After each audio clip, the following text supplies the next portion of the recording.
শুভ সকাল। যারা আমার দেখছেন তাদের সবার প্রতি আমার সালাম।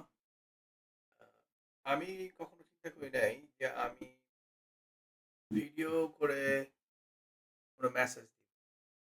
কিন্তু আমার বাংলা টাইপিং খুব ভালো না।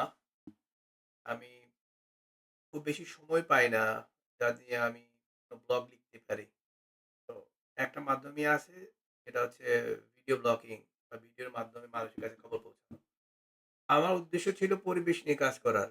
কিন্তু আজকে সকালে আমি একটা মেসেজ পাই আমার খুব কাছের এক বন্ধুর কাছ থেকে।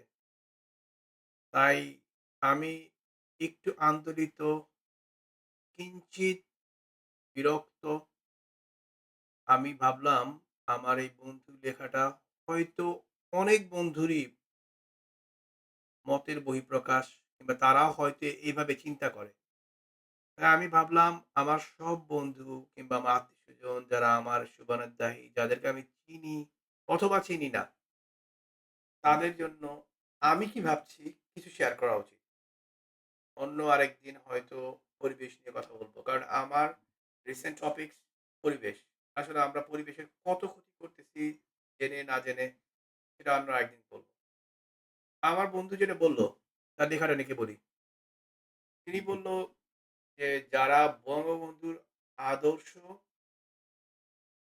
লালন করে না, তারা নাকি দেশকে ভালোবাসে না।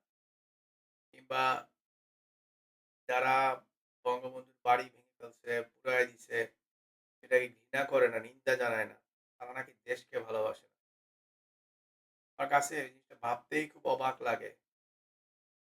কোন মানুষ আদর্শ, আইডিয়াল কথাটার অর্থ যদি ব্যাপকভাবে বুঝতে চায়, তার বোঝা উচিত আদর্শ কোনো ছোট্ট একটা বিষয় না।